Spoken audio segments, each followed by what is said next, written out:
నమస్కారం, నా పేరు రాకేష్. ఈరోజు మనము డాక్టర్ నారాయణ కాలేజ్లో దలియా ఎలా చేస్తారో చూద్దాం. సో నార్మల్గా మనం ఇంట్లో చూసుకుంటే కనుక మనకు రెగ్యులర్గా బ్రేక్ఫాస్ట్ ఐటెంలో ఏదైతే మనకు అన్నిటికన్నా ఎక్కువగా ఇరిటేటింగ్గా అనిపిస్తుందో అది ఉప్మా. సో మనం ఈరోజు ఉప్మాని చాలా వెరైటీగా తయారు చేయబోతున్నాము. సో దీని పేరే దలియా. ఇది మనకు మేజర్గా నార్త్ ఇండియా సైడ్ లేదా నార్త్ ఈస్ట్ ఇండియా సైడ్ చూడడానికి మనకు దొరుకుతుంది. సో ఇప్పుడు దలియాకు కావాల్సిన ఐటమ్స్ చూద్దాము.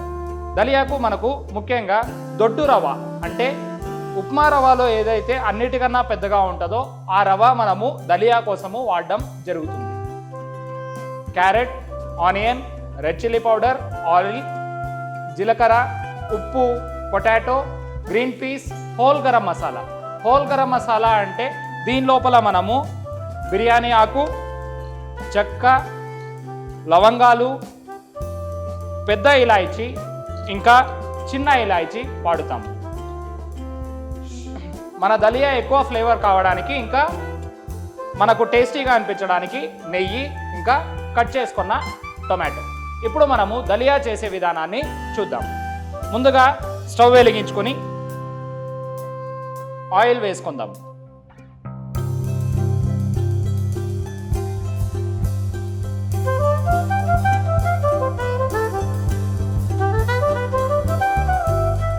ఆయిల్ వేడయ్యాక ఇందులో ముందుగా జీలకర్ర,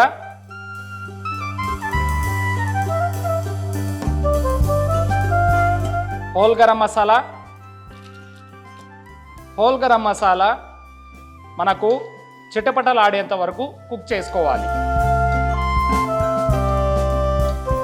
ఇప్పుడు ఇందులో మనము ఆనియన్ వేసుకుందాము.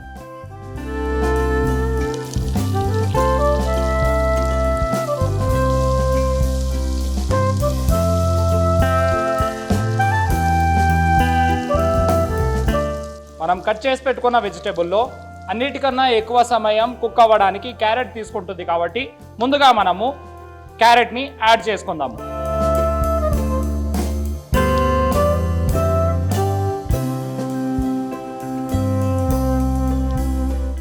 ఇప్పుడు కట్ చేసి పెట్టుకున్న ఆలుగడ్డలు వేసుకుందాము.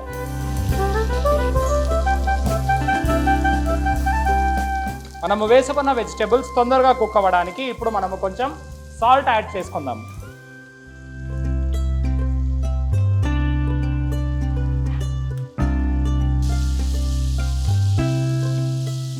సో ఇప్పుడు మన వెజిటేబుల్స్ ఆల్రెడీ హాఫ్ డన్ అయ్యాయి. ఇప్పుడు ఫ్రోజన్ గ్రీన్ పీస్ వాడుతున్నాను కాబట్టి నేను దీన్ని లాస్ట్గా యాడ్ చేయడం జరుగుతుంది.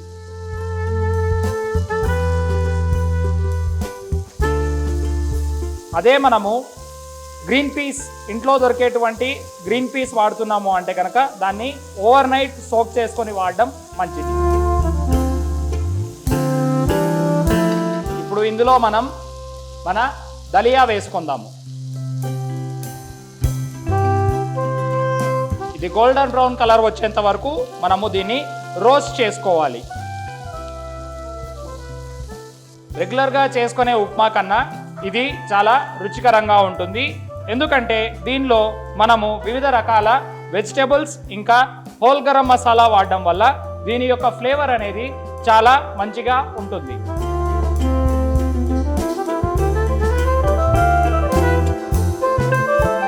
ఇప్పుడు మనం చూడవచ్చు మన దలియా ట్రాన్స్పరెంట్ అవ్వడం జరిగింది.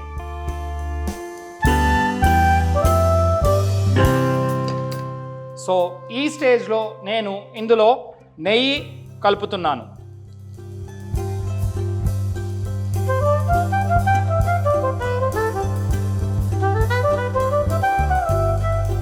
ఇప్పుడు మనం ముందుగా కట్ చేసి పెట్టుకున్న టొమాటోస్ యాడ్ చేసుకుందాము.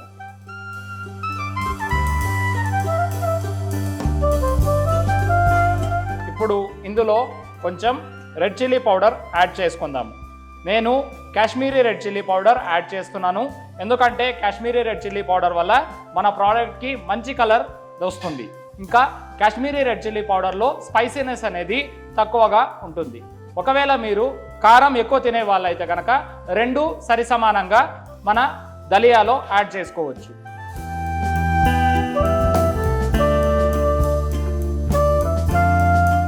సో ఇప్పుడు మనం చూడొచ్చు మన దలియా ఫుల్గా కలర్ చేంజ్ అయింది.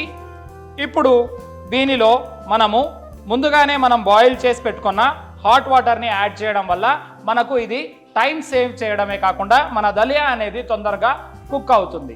ఒకవేళ మీరు దలియా ఇంకా తొందరగా కుక్ అవ్వాలి అనుకుంటే కనుక ప్రిఫరబుల్గా మనము దీన్ని కుక్కర్లో కూడా కుక్ చేసుకోవచ్చు. సో ఇప్పుడు నేను ఇందులో ముందుగా బాయిల్ చేసి పెట్టుకున్న హాట్ వాటర్ని కొంచెం కొంచెంగా యాడ్ చేస్తూ కలుపుతున్నాను.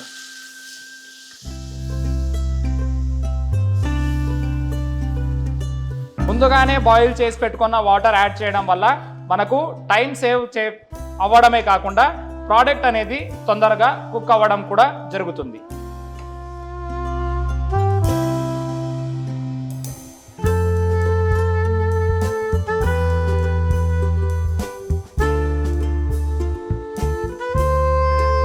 మనం చూడవచ్చు మన వెజిటేబుల్స్ ఇంకా Kashmiri red chilli powder add చేయడం వల్ల మన దలియా చాలా కలర్ఫుల్గా కనపడుతుంది. ఇప్పుడు మనము దీనిపైన మూత పెట్టి దలియా మొత్తము ఫుల్గా కుక్ అయ్యేంత వరకు ఫ్లేమ్ మీద ఉంచుకుందాము. వావ్, ఎంతో రుచికరమైన మన గుమగుమలాడే దలియా రెడీ. ఇప్పుడు మనము దలియాని ప్లేటింగ్ చేసుకుందాం.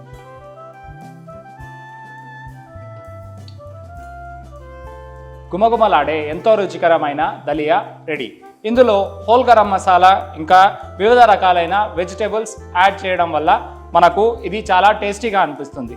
రెగ్యులర్గా చేసుకునే ఉప్మా కన్నా మనకు ఈ దలియా ఓసారి ట్రై చేసుకొని చూడండి, మీకు ఖచ్చితంగా నచ్చుతుంది. Thank you.